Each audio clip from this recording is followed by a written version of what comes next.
This is Maritime Viewpoints on Marino World Online. I am Lynn Bacani. Joining us from UK is Mr. David Hammond, founder and chief executive officer of the Human Rights at Sea, or HRAS. And from Legazpi, Philippines, HRAS advisor for youth, OS YRHEN Bernard Balinis. Welcome to the program, Sir David and my kababayan, YRHEN. Thank you very much indeed for having me. Hi, Ma'am Lane. How are you? Yeah, good. So thank you so much for joining us. I believe this is an opportune time to talk about the rights of our seafarers as we celebrate this year's World Maritime Day with the theme Seafarers at the core of shipping's future. Let's start with you, Sir David. What is HRA's focus and why establish the organization? Well, thank you. I mean, Human Rights at Sea is a civil society organisation. We're completely independent, UK-based, but global. We happen to have our youngest board member joining us tonight as well. So really investing in the future as well and the young professionals within the maritime industry. But as an organisation, we are not a welfare organisation, which might be of surprise to your viewers. But we're an advocacy organisation. We really act as a global catalyst to bring issues to the forefront, focusing around human rights abuses as well as labour rights abuses at sea, and working with stakeholders across the industry, from ship owners to ship managers, insurers, the IMO, ILO, unions, etc. But really representing seafarers and families, particularly when they get into difficulty, and telling the stories as they are, even if that does come across in terms of covering bad issues, topics such as abandonment, deaths at sea, and in worst case scenarios, suicide. So I'm afraid we deal with some very bad end of the scale issues, which keeps my team and I very busy day in, day out. I understand you have a strong background in legal. So how would you describe the seafaring profession and the industry? Yes, I do have a legal background, but I also have a military seafaring background, having joined the Navy at 18, and I've crossed virtually all of the oceans in the world. In relation to the shipping industry, my focus really has been, and the experience we bring to that has really been about interacting with all those stakeholders I mentioned previously, and really ensuring from the UN level down through international institutions, federations, that people do understand what human rights is about, looking at the International Bill of Rights, the Universal Declaration 1948, and how that dovetails into what everybody's familiar with in terms of the MLC and STCW, for example, but really focusing on the fundamental rights for seafarers and their families. And if I put it this way, not just legally, but morally and politically, looking at the rights of the individuals before they actually go to work. And then once in work, obviously covered by labour rights and continuum of human rights protections. And we are really experiencing a lot of things right now. We have the crew change crisis. What are your thoughts on the seafarers who are stuck at sea now on extended contracts because of the crisis with these travel restrictions? We have international laws, right? But I guess it's easily superseded by national laws, like restrictions on borders. Well, first of all, to all of those seafarers and indeed the families of those seafarers who are currently stuck at sea on extended contracts, there is a huge amount of concern across the advocacy organisations, the welfare sector and the shipping industry alike. We are caught in a tragic set of circumstances that really were not foreseen at all when the likes of the Maritime Labour Convention was drafted and came into force. I do not think anybody could have foreseen a global pandemic and the consequences within logistical supply chains and particularly crew change, or the ability for crews not to be able to change in the way that they were used to. So you mentioned the law there. There's clearly, in relation to shipping, the Maritime Labour Convention first and foremost, but we have to be honest as well and highlight that it itself has been found wanting. And really the focus, particularly with London International Shipping Week last week here in London, was really looking at what can be done to improve the Maritime Labour Convention, because of course it is a live document, and it's a document that is signed up to by many global states, coastal states around the world, and therefore the pandemic in many ways has brought human rights and labour rights to the forefront. Of course, the UN Secretary General last year in September spoke about the humanitarian crisis at sea. And really that is the first time that we as an organisation have seen at the UN level and at the IMO level the issue of humanitarian approach to the rights of seafarers being articulated so clearly and prominently. So to go back to the beginning, the seafarers who are out there doing an amazing jobs, people have just come back from 10 months at sea, as I understand, and we'll cover that later, I'm sure. But that is not sustainable. So we do need port states, coastal states, flag states, and the system, the UN system, to get behind bringing seafarers home in a timely manner. What cases of abuses are common to our seafarers, especially now during the pandemic? Are there abandonment cases on the rise? What cases could you share how about statistics? Well, if we start at the last point first, statistics are very hard to come by. And of course, there's great work being undertaken with both ship management firms, welfare organizations, the IMO, International Chamber of Shipping, ITF, etc.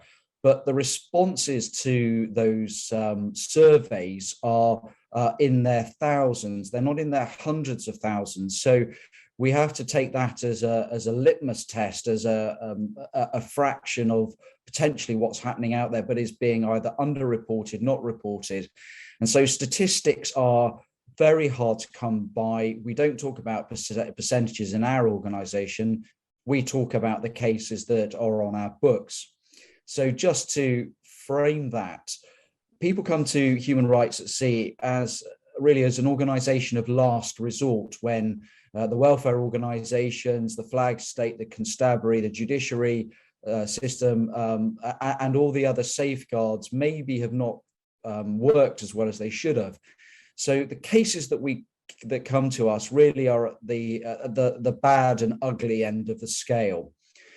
So we deal with abandonment cases. We have outreach from seafarers direct to us. And of course, if it's a welfare issue, we immediately alert our colleagues in the welfare sector and the union sector. But often it is seafarers who have tried every other avenue and they are still abandoned. We've got a case at the moment in Romania, well publicized, the MV Ali Bay, with 4 remaining Syrian seafarers who have really had a hard time there. But that it's not the nationality of the seafarers, it's the theme of abandonment, which I think your viewers will be more than aware of the ILO database.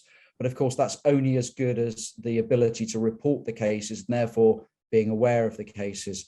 And then to sort of wrap up, we've been looking at issues as wide as the reality of sexual harassment and abuse towards seafarers, both male and female, at sea and on shore.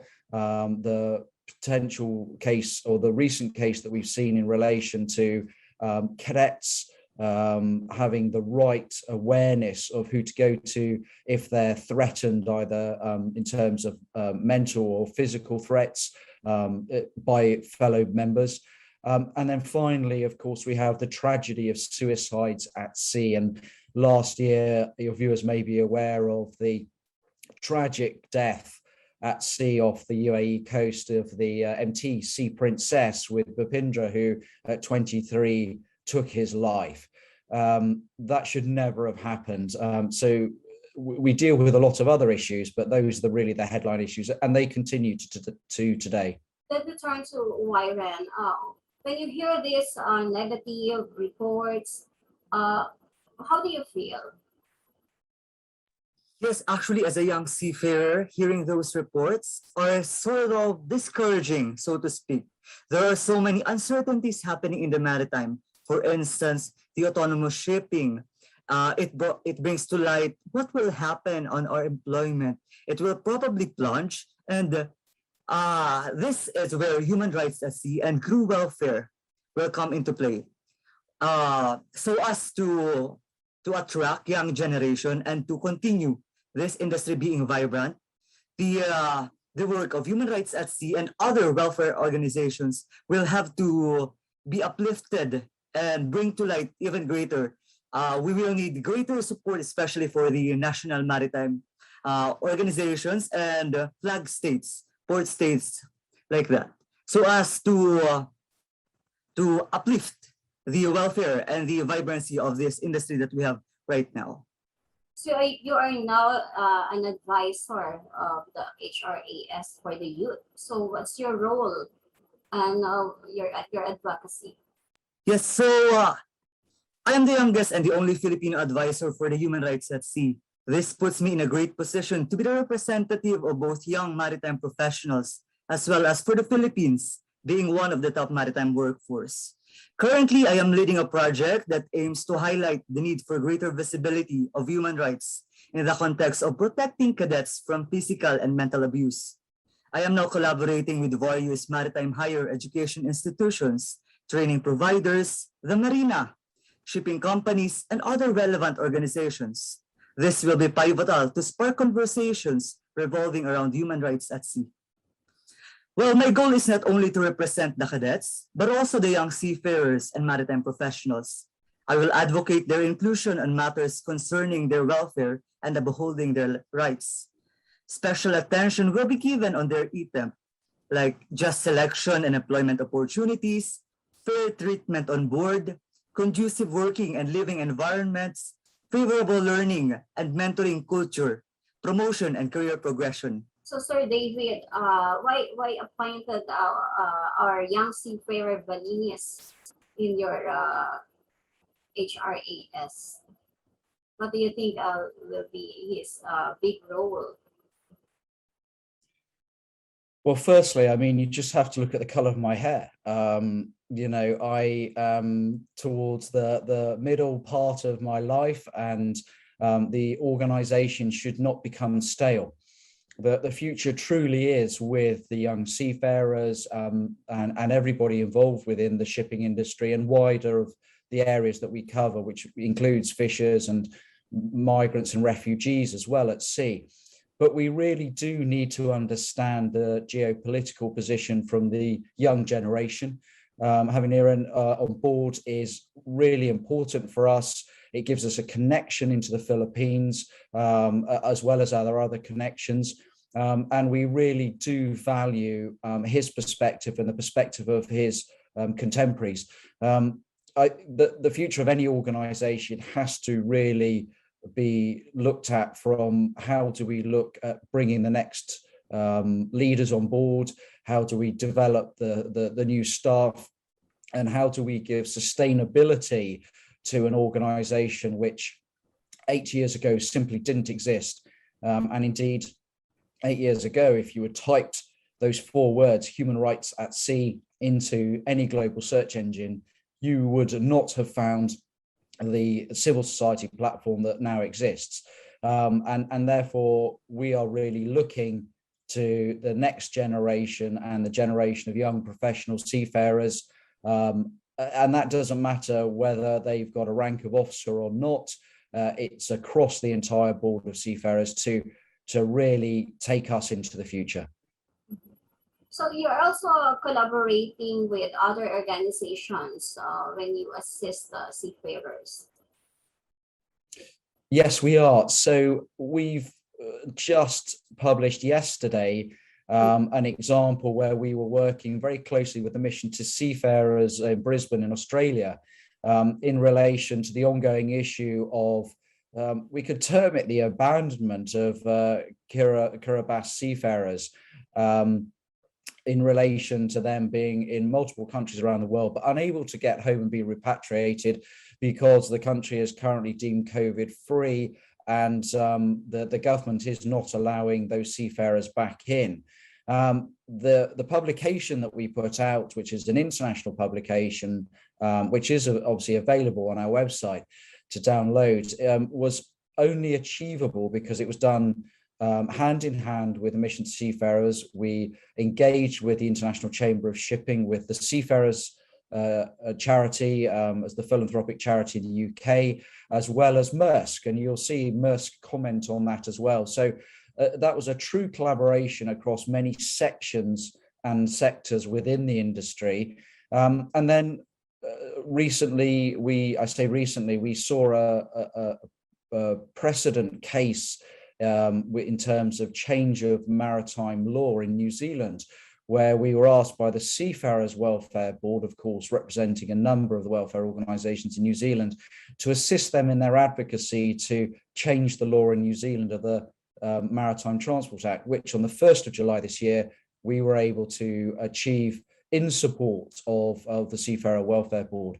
So just two examples where we are a supporting organisation, and we aim our expertise, our legal policy drafting and advocacy expertise to assist changes for seafarers around the world. Realization could we draw from this experiences we have amid the pandemic?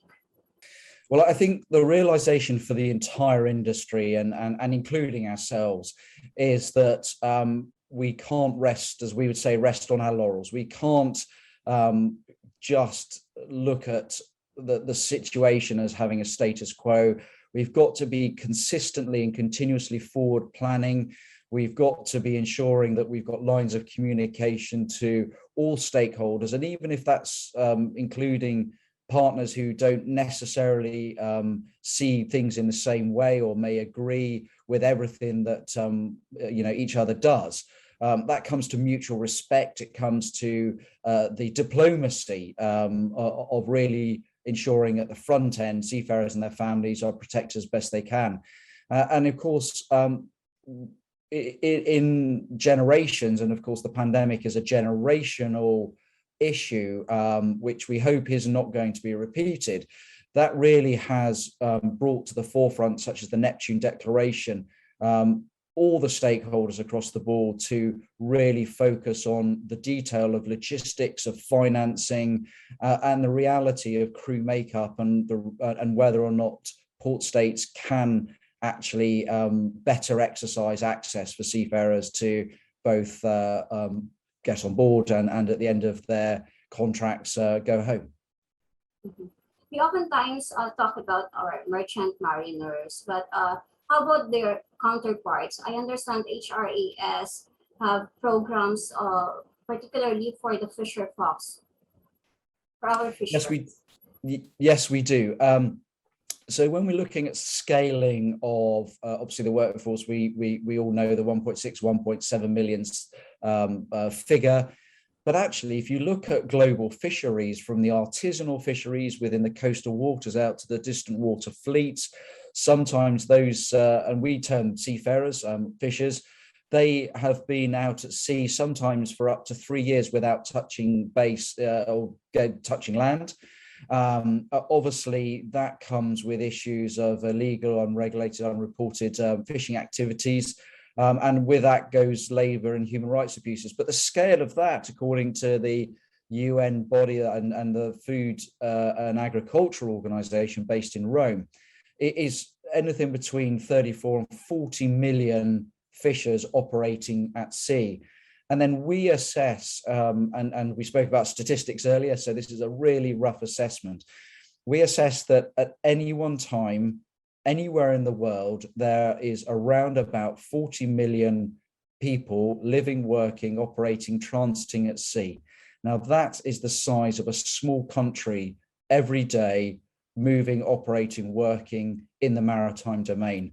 And that figure in many respects dwarfs the figure of the seafarers at 1.6, 1.7 million.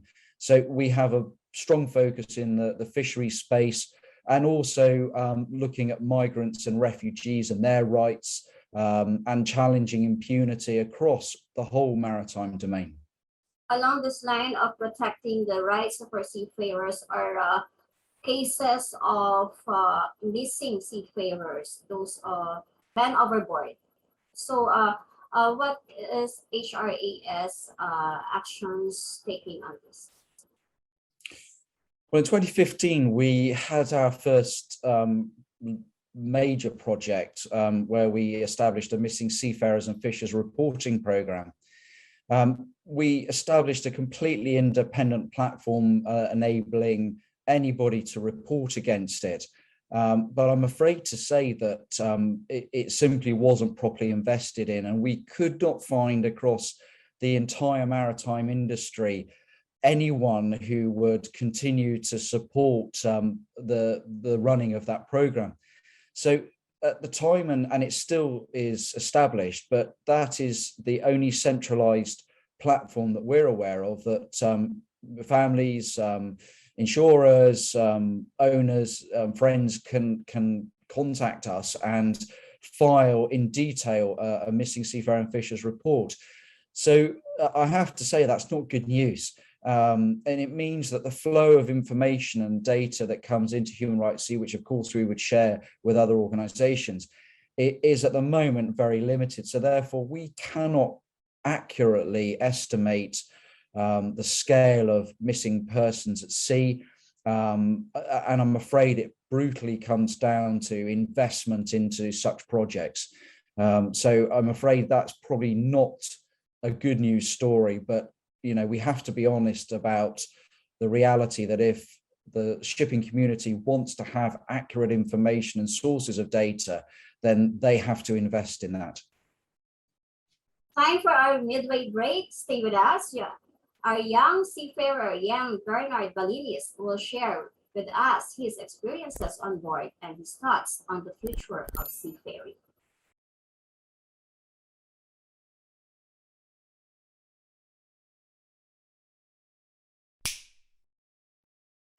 Human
What if I tell you that KSIM Connect has become a reality?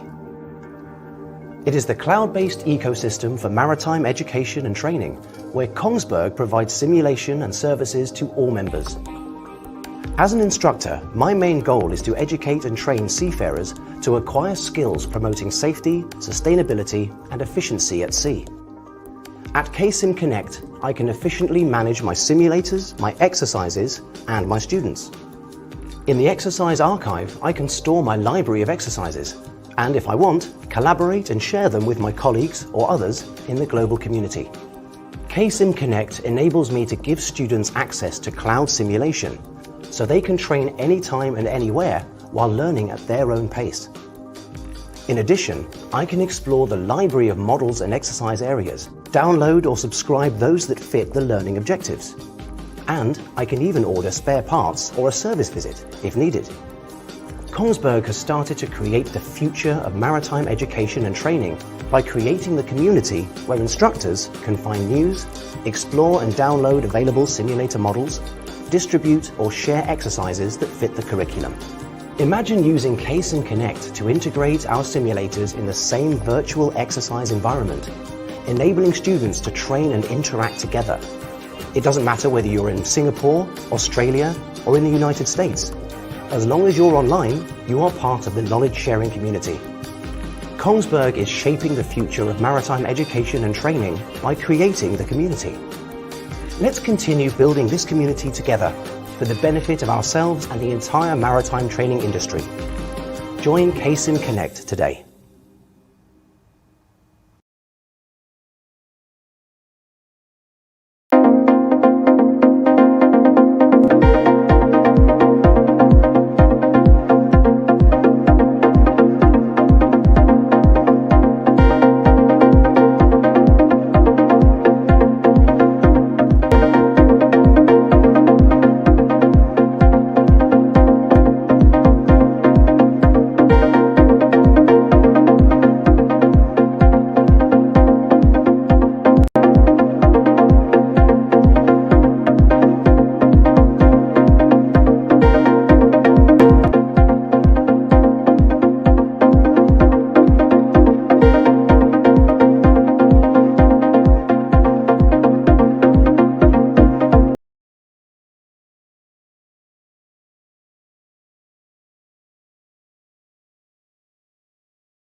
Mariana Academy of Maritime Studies. Full STCW assessment for seafarers. One-stop shop. Unique with mapped up bridge.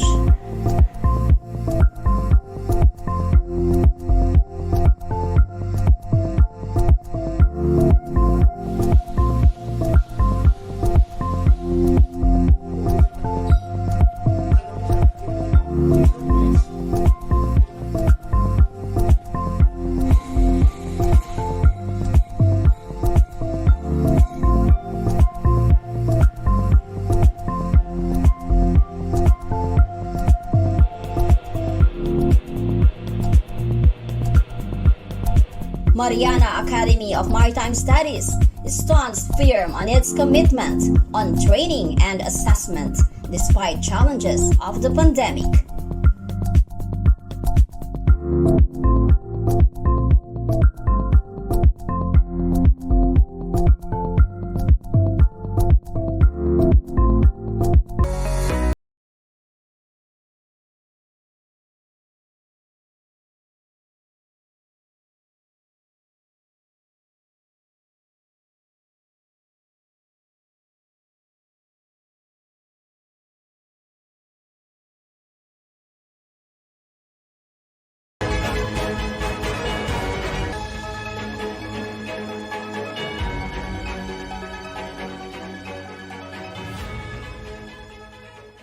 We're back on the program. You're watching Maritime Viewpoints on Marino World Online. Our guest, Mr. David Hammond, founder and Chief Executive Officer of the Human Rights at Sea, or HRAS, and the HRAS Advisor for Youth, OS YRHEN Bernard Balinis. On September 30, World Maritime Day, the International Maritime Organization, or IMO, will host a live webinar exploring the theme Seafarers at the Core of Shipping Future. And one of those speakers is our very own and Marino World's contributor, YRHEN Bernard Balinis. YRHEN, you just finished your contract as ordinary seaman, right? How was it compared to your previous onboard experiences? Yes, Miss Lynn, that is a wonderful question. If I can sum up my experience in one word, it would be fulfilling. Well, I can proudly say that I am one of the movers of the world, keeping the economy afloat despite the chaos of the world. I survived the longest contract I've ever had. Before, I thought I can never last more than 6 months. Now, because of the lack of timely crew change, I served as an ordinary seafarer on board MV Gwen for 10.8 months. Still, there are many who are serving more than what I had. Yes, I gained greater appreciation of the seamanship tasks by practical experience. And yes, I may have greater financial resources, but no, I decline to participate in glorifying resilience at the expense of the everyday worry that, will we still go home, and when? I saw how my crewmates bravely put on their coveralls, proceeded to work with sustained enthusiasm, and still delivered quality outputs. I realized that seafarers will withstand the toughest challenges coming their way, even to their own expense. This last contract made me realize things that once escaped my attention. Certainly, I lost so many opportunities that could have catapulted my career further because I was on board. But many doors opened also because I am on board. So from us, young seafarers' perspective, how would you like to contribute to the future of our global shipping? Well, we are at the forefront of yet another revolutionary transformation. We successfully transitioned from wooden sail-propelled galleons to the colossal metal ships of today. We are now looking at the entrance of maritime autonomous surface ships, or MAS. However, MAS presents a challenge. It may plunge the employment of seafarers. The industry was already dangling by a thread in attracting and retaining qualified sailors pre-pandemic.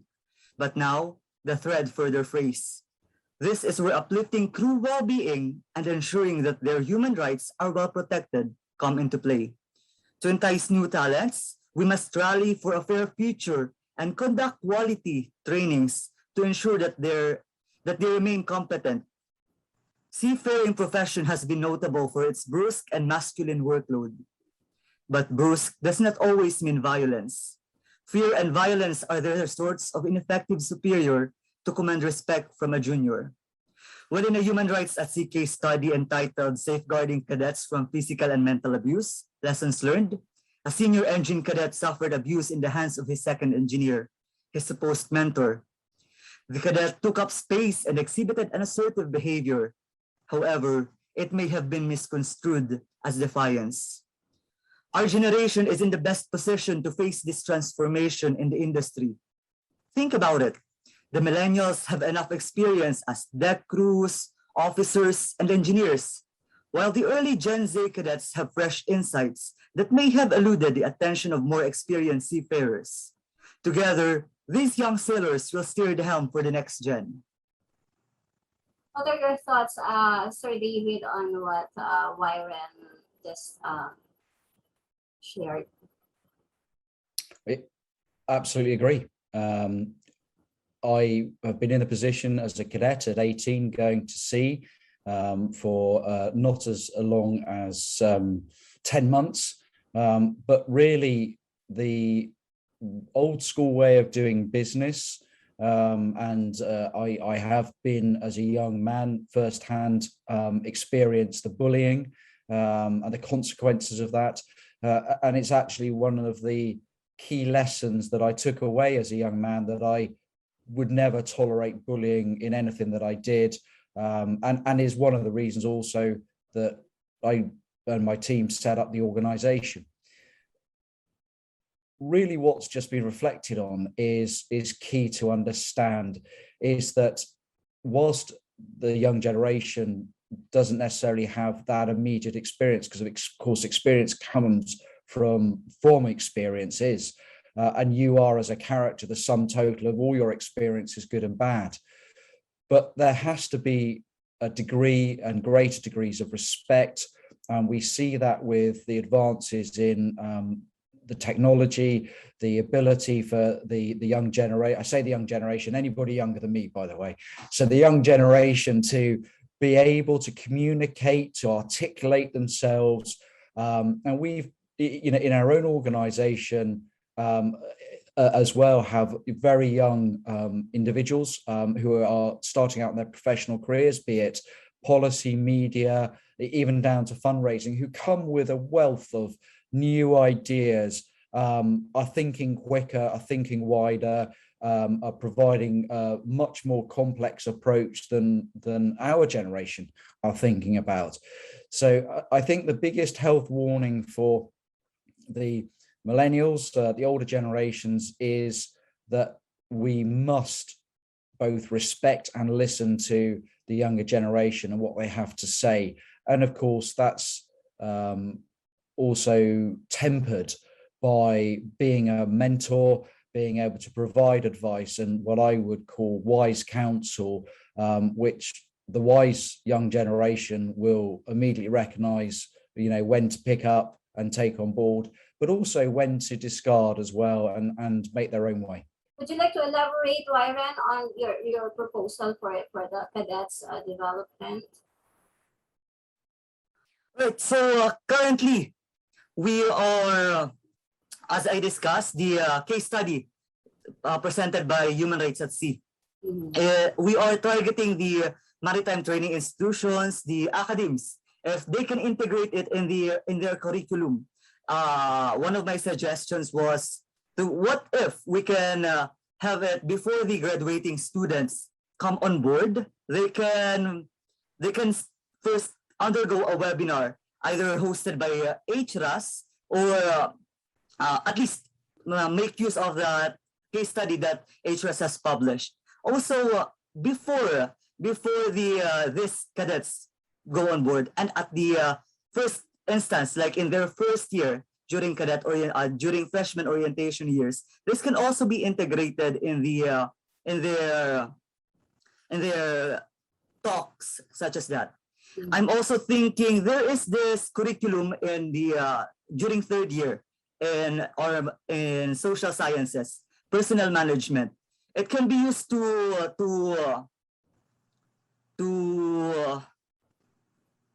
teach how to manage your personnel, how to exhibit assertiveness in a way that you are not coming across as someone who is bossy, who is exhibiting superiority onto your subordinates, but leading in a way that is influencing, in a way that how HRAS is doing to me right now, because I am very much happy how HRAS has accepted my ideas, my thoughts, and my sometimes out of the box, out of this world. They gave me a platform. They gave me a something to believe in, something greater than just seafaring, because I thought that seafarers will just have to be all throughout their lives. They just have to go on sea and then go ashore to vacation and then on sea, and then the cycle repeats itself. But it's not. Seafaring profession extends outside the realms of the oceans. There is the welfare organizations. You can also become maritime journalists, such as yourself, Miss Lynn. So there, I just want to emphasize that as cadets, as young maritime professionals, we are not limited to what we are currently doing. Expand your horizon. There is so much more this profession has to offer.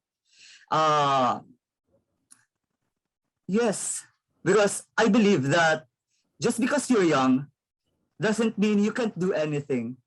Your impact is not limited by your age. So there. I guess you will present it first to your alma mater, Mariners Polytechnic Colleges Foundation, the premier maritime school in Bicol region.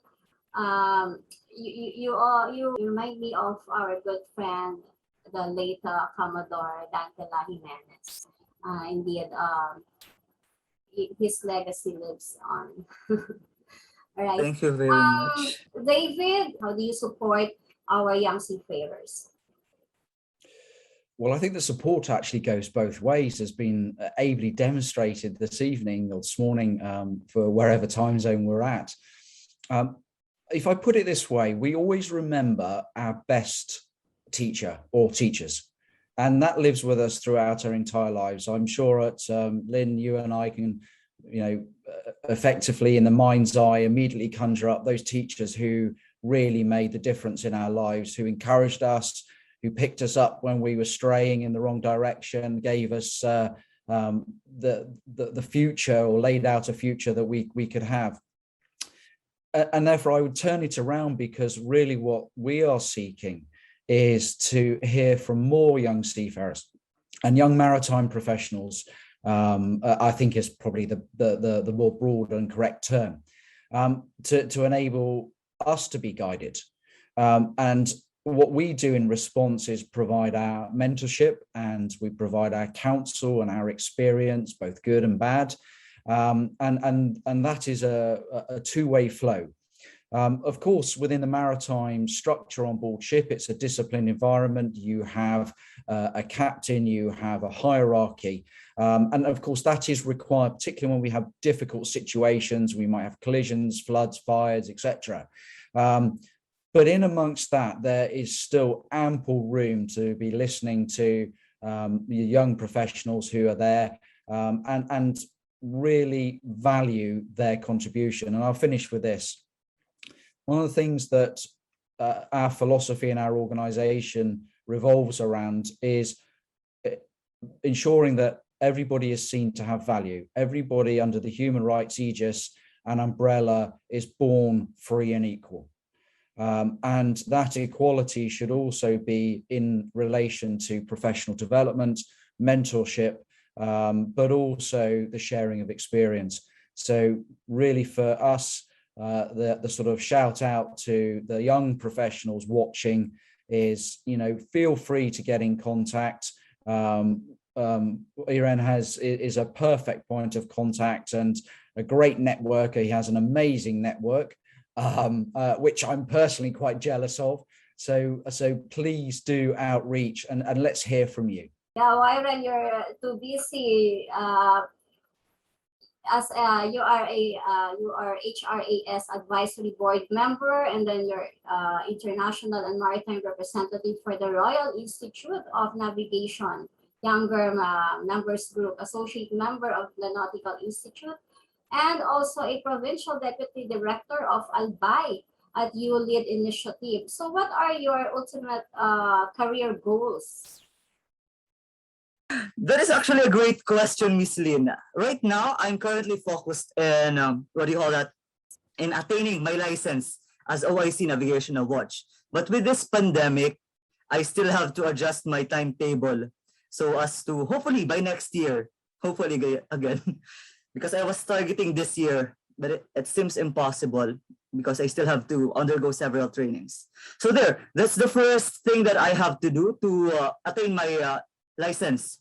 And then I'm still looking forward in developing my craft as a maritime journalist, because there has been several contributions already in various maritime journals, including actually Marino World, remember?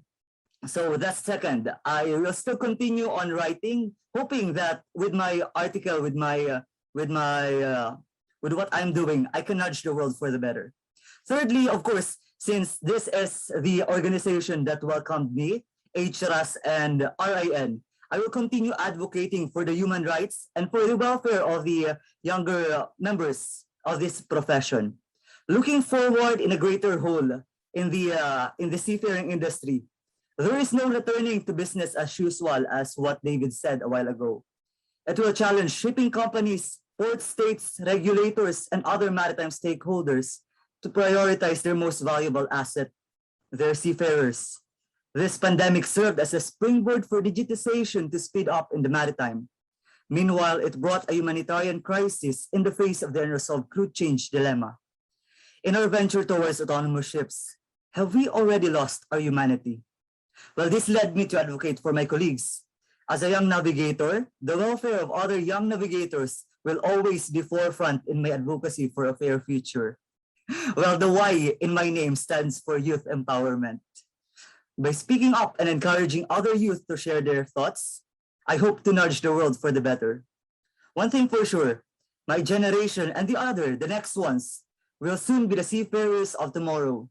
The IMO and other industry stakeholders need to involve us in the discussion.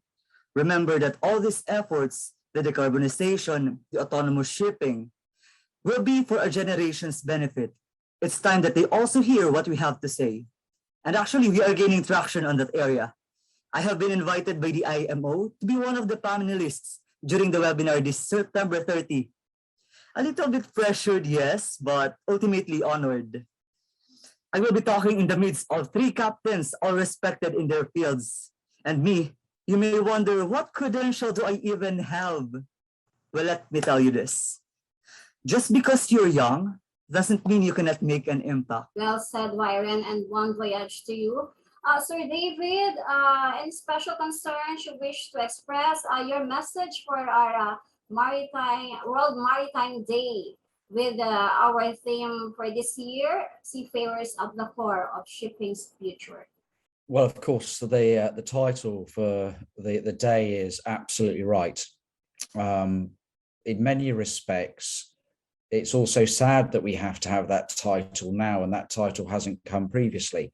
But on a positive note, when we look at, again, the work that we've been doing, particularly for trying to change the likes of the maritime levy legislation in all coastal states to have a tiny proportion of those funds that come in to the state because of global trade channeled into the welfare sector to provide the facilities and proper facilities, Wi-Fi, MiFi units, for example, and particularly seafarers not having issues such as inflated exchange rates for their currencies, well taken care of, and not just the ecumenical and the pastoral side.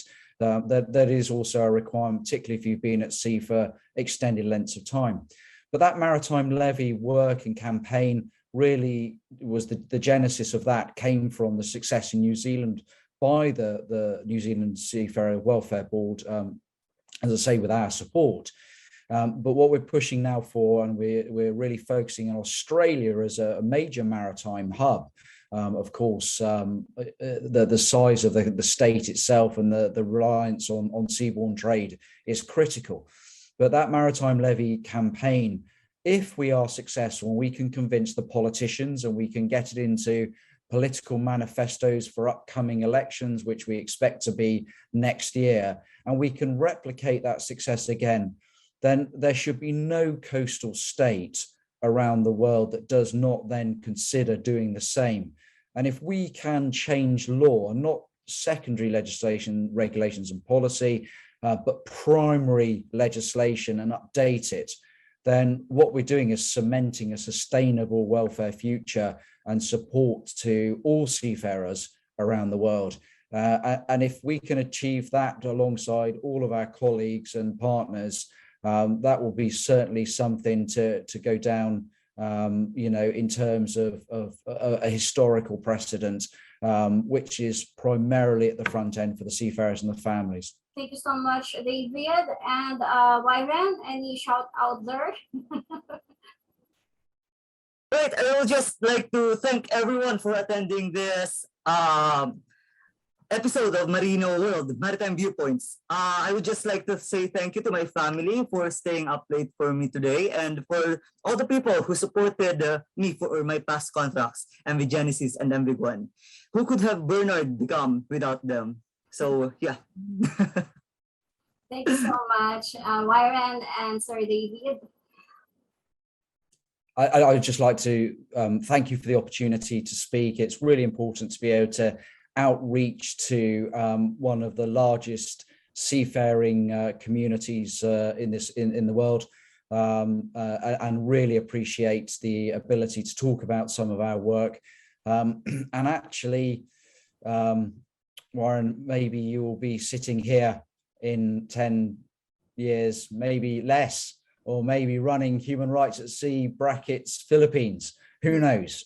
You know, the sky's the limit, but I would certainly be encouraged if that was the case when I was retired. Thank you so much. I'd be very much pleased and honored. Looking forward. Bon voyage, YRHEN, and for all of us. Thank you so much. Thank you for watching Maritime Viewpoints here on Marino World Online. Happy World Maritime Day.